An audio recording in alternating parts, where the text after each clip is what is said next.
Dalam nama Bapa dan Putra dan Roh Kudus. Amin.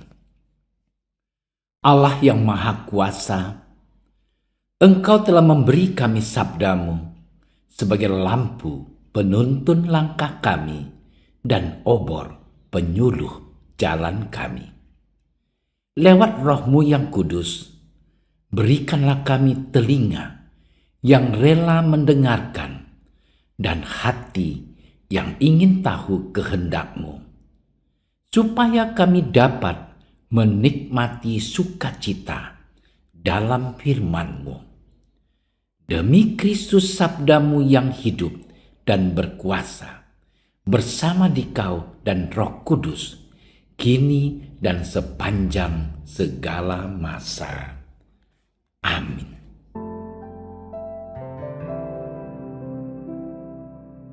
Yesus yang telah bangkit menampakkan diri kepada murid-muridnya. Sesudah mereka sarapan, Yesus berkata kepada Simon Petrus, "Simon, anak Yohanes, apakah engkau mengasihi aku lebih daripada mereka ini?" Jawab Petrus kepadanya, "Benar Tuhan, Engkau tahu bahwa aku mengasihi Engkau." Kata Yesus kepadanya, "Gembalakanlah domba-dombaku."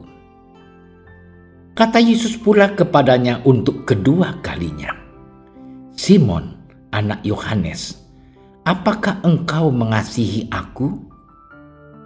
Jawab Petrus kepadanya, "Benar Tuhan, Engkau tahu bahwa aku mengasihi Engkau." Kata Yesus kepadanya, "Gembalakanlah domba-dombaku." Kata Yesus kepadanya untuk ketiga kalinya, "Simon, anak Yohanes, apakah engkau mengasihi aku?" Maka sedihlah hati Petrus karena Yesus berkata untuk ketiga kalinya, "Apakah engkau mengasihi aku?" Dan ia berkata kepadanya, "Tuhan, Engkau tahu segala sesuatu. Engkau tahu bahwa aku mengasihi Engkau." Kata Yesus kepadanya, "Gembalakanlah domba-dombaku.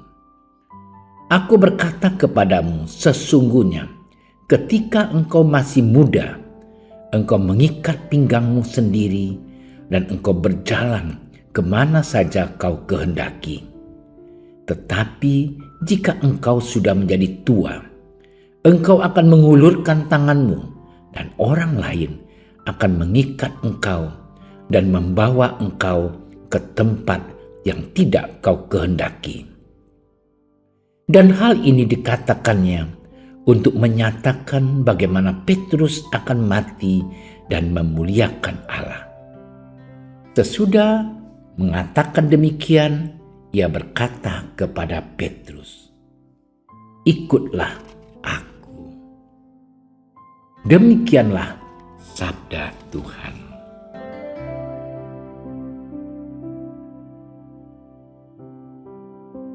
Saudara-saudariku yang dikasihi Tuhan, hari ini gereja memperingati Santo Carolus Luanga dan kawan-kawannya.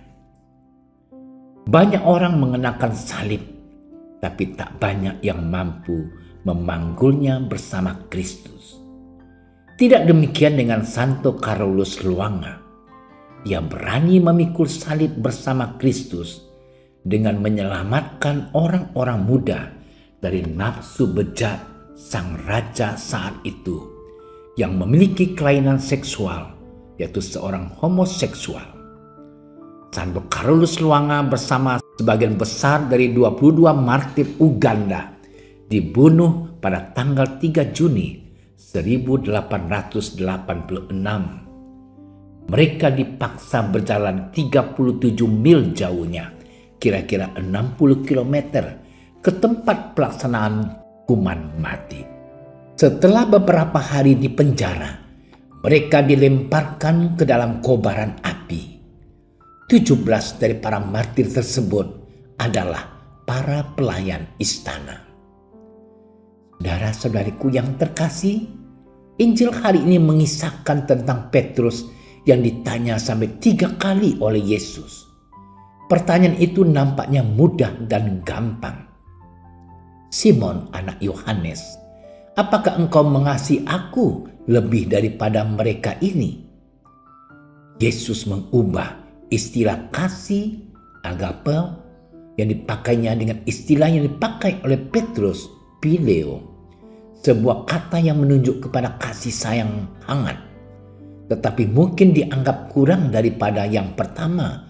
Penggunaan kata lebih dari mereka ini bisa saja lebih dari barang-barang yang dipakai Petrus sebagai nelayan, atau bisa saja lebih dari murid-murid yang lain. Saudara-saudariku yang terkasih, melalui pertanyaan yang diajukan Yesus kepada Petrus, Yesus menunjukkan bahwa kasih Petrus jangan hanya dari kehendak saja, namun juga dari hati.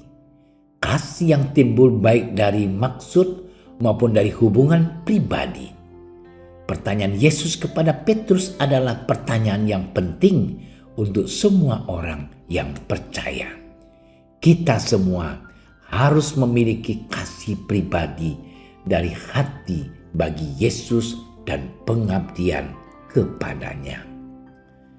Saudara-saudariku yang terkasih, kemartiran Santo Carolus Luanga adalah bukti kasih pribadinya kepada Yesus. Bukti kasih ini semestinya menjadi pelajaran penting bagi setiap orang Kristen yang mengaku menjadi pengikut Kristus. Dalam kehidupan setiap hari, kita bisa saja mengalungkan salib indah di leher atau menempel salib besar di rumah kita, namun gagal memanggul salib kita dikala ada kekacauan, keputusasaan, dan masalah atau persoalan. Kita sering mudah kehilangan harapan dan bahkan menjadi murtad. Maka saudara-saudari, mari kita belajar untuk menjadi pengikut Yesus yang setia, seperti Santo Carolus Luanga, menjalin relasi kasih yang erat dengannya, sehingga kita mampu memanggul salib kita. Tuhan memberkati. Tuhan Yesus Kristus, baharuilah hati kami agar selalu berada dalam relasi kasih dengan Engkau, sehingga kami mampu memikul salib kami bersama Engkau. Engkau kami puji kini dan sepanjang masa. Amin. Kami berdiri di hadapan-Mu, ya Roh Kudus, pada saat kami berkumpul di dalam nama-Mu. Bersama-Mu sendiri yang membimbing kami, membuat diri-Mu nyaman berdiam di hati kami. Ajarilah kami jalan yang harus kami tempuh dan bagaimana kami harus mengikuti jalan itu. Kami lemah dan berdosa. Jangan biarkan kami mendukung kekacauan. Jangan biarkan kebodohan menuntun kami ke jalan yang salah. Jangan pula keberpihakan mempengaruhi tindakan-tindakan kami. Kiranya kami menemukan di dalam Engkau kesatuan kami, agar kami boleh berjalan bersama menuju kehidupan abadi dan tidak menyimpang dari jalan kebenaran dan apa yang benar. Semua ini kami mohon kepadamu yang berkarya di setiap tempat dan waktu, dalam persekutuan dengan Bapa dan Putra untuk selama-lamanya. Amin. Bapa kami yang ada di surga, dimuliakanlah nama-Mu. Datanglah kerajaan-Mu. Jadilah kehendak-Mu di atas bumi seperti di dalam surga. Berilah kami rezeki pada hari ini, dan ampunilah kesalahan kami, seperti kami pun mengampuni yang bersalah kepada kami. Dan janganlah masukkan kami ke dalam percobaan, tetapi bebaskanlah kami dari yang jahat. Amin. Salam Maria, penuh rahmat, Tuhan sertamu. Terpujilah engkau di antara wanita, dan terpujilah buah tubuhmu Yesus. Santa Maria, Bunda Allah, doakanlah kami yang berdosa ini, sekarang dan waktu kami mati. Amin. Kemuliaan kepada Bapa dan Putra dan Roh Kudus, seperti pada permulaan, sekarang, selalu, dan sepanjang segala masa. Amin. Dalam nama Bapa dan Putra dan Roh Kudus. Amin. Terima kasih sudah menyaksikan renungan hari ini. Jangan lupa like, subscribe, dan aktifkan tombol loncengnya agar Anda yang pertama mendapatkan notifikasi updatean renungan harian dari Komsos Keuskupan Padang. Dan bagikan ke sosial media agar saudara-saudara kita dapat mendengarkan dan merenungkan firman Tuhan.